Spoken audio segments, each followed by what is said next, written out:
Good evening. Coming up tonight, student government announced election results and runoff information yesterday. Find out more. Plus, Gamecock baseball had a good week. More on the wins. And later, a new statue in 5 Points. We have the details coming up. But first, our meteorologist, Bryce Glenn, is in the studio here with us. Bryce, what can we expect to see this weekend? Well, this week temperatures soared into the mid-80s, but you might just have to bundle up again for this weekend. Stay tuned for a look at this week's forecast tonight on SGTV Student News at 7.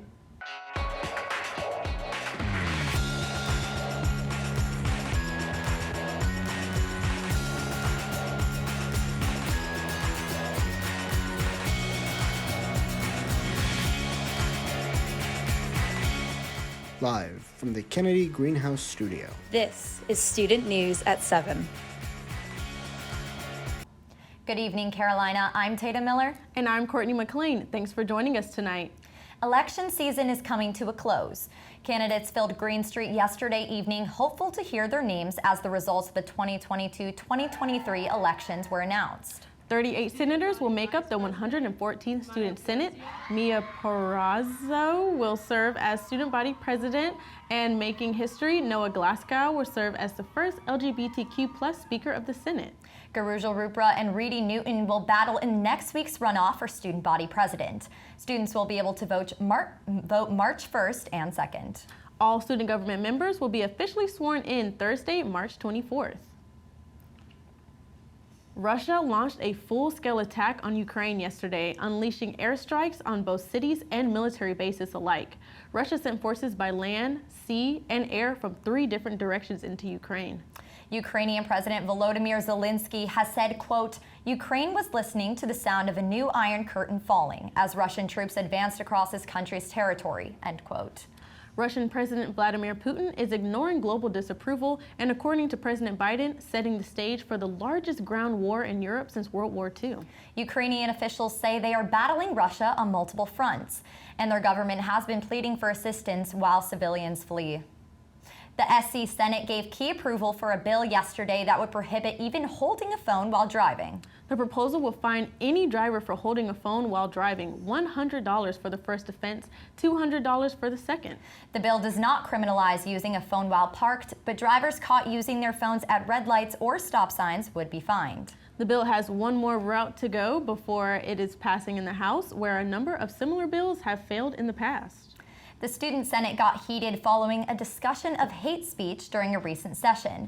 Screenshots of 2 GroupMe conversations were posted by Noah Glasgow, the newly elected Speaker of the Student Senate, of 2 GroupMe conversations. The screenshot showed members of the USC chapter of Turning Point USA engaging in homophobic and racially insensitive conversation while watching the student government debate. Student Senator Anna Kelly was the owner of the GroupMe and as seen in the screenshots as liking messages during this conversation. Senator Kelly, who did not run for re-election, was given time on the Senate floor to address what was said and explained that she does not take responsibility for what was said in the GroupMe.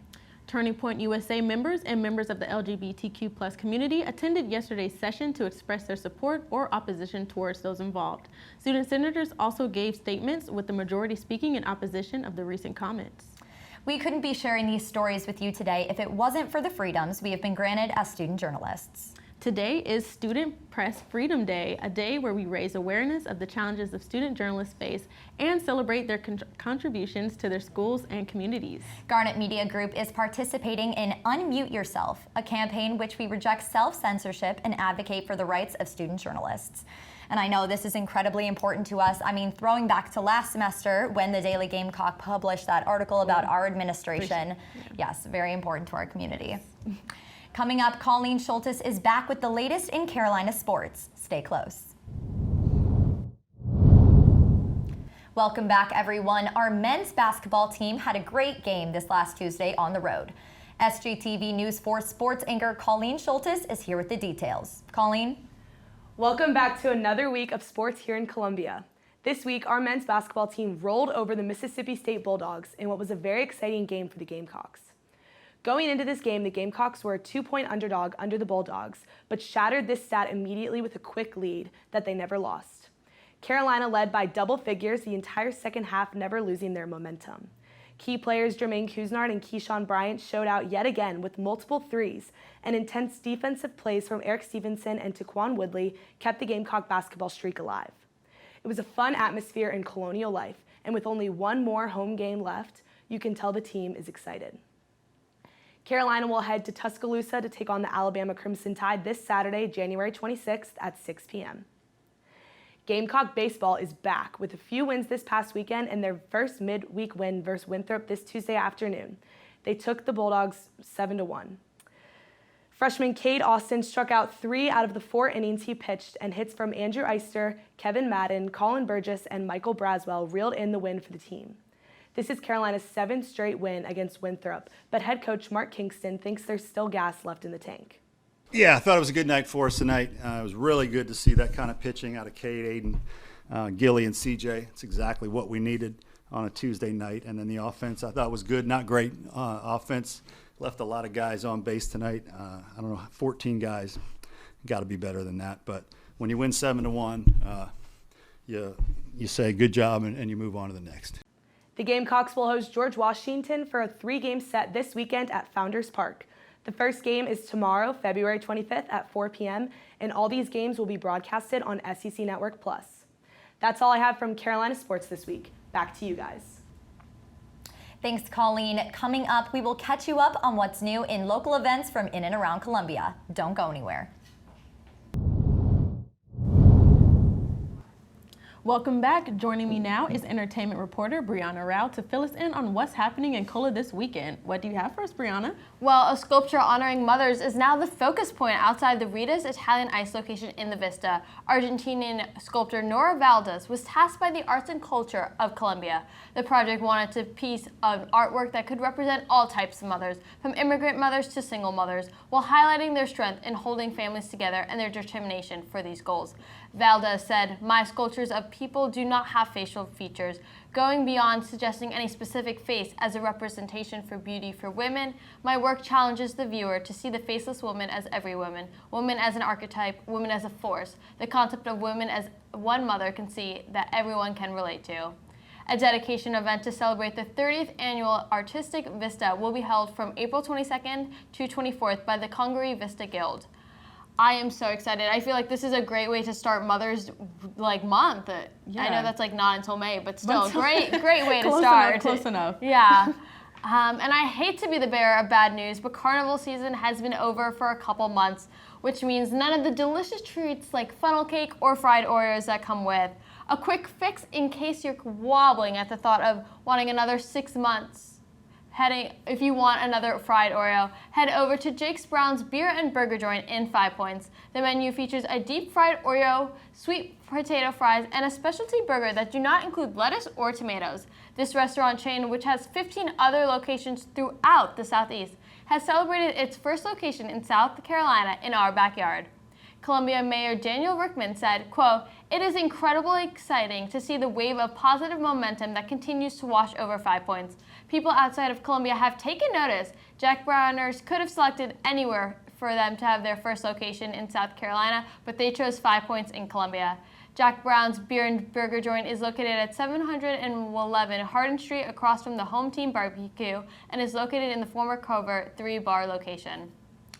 I'm not a huge burger person, so Really? I don't know how I feel about lettuce and tomato. I'm very excited to try that, though. I'm not a big burger person either, but Yeah, I it's feel worth a like try. we have to try it just to show up for the community. And that's all for your entertainment news for tonight. Coming up after the break, meteorologist Bryce Glenn will give you the weather forecast for this weekend. We'll be right back.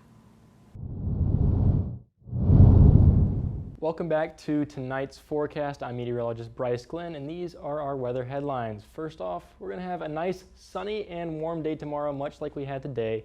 Then some increasing clouds through Saturday, and with those clouds, a little bit of a cold front moving through midday, and then we're going to experience that more on Sunday with a cold and rainy day, and then that'll move out for Monday, and we'll have a clear start to the week.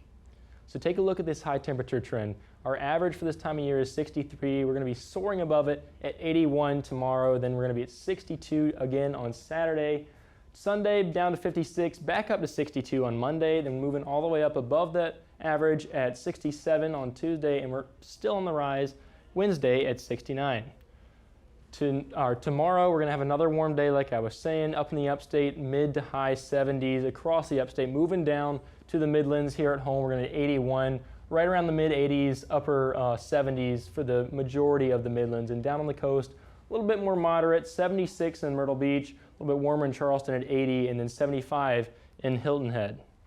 For the rest of the week, Friday going to be mostly sunny at 81. Saturday, some clouds showing up at 62.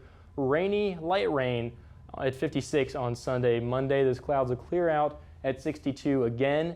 Tuesday at 67, we'll have some clouds in the sky. And then Wednesday, a few more clouds at 69. Stay tuned for a look at this week's Carolina Canines. We'll be right back. And finally tonight's Carolina Canine features Claire. This picture was sent in by our very own producer, Alex. Claire is a 4-year-old Cavalier Spaniel Poodle mix that lives with her dad in Charleston. She loves attention and chasing any squirrel that's brave enough to step into her yard.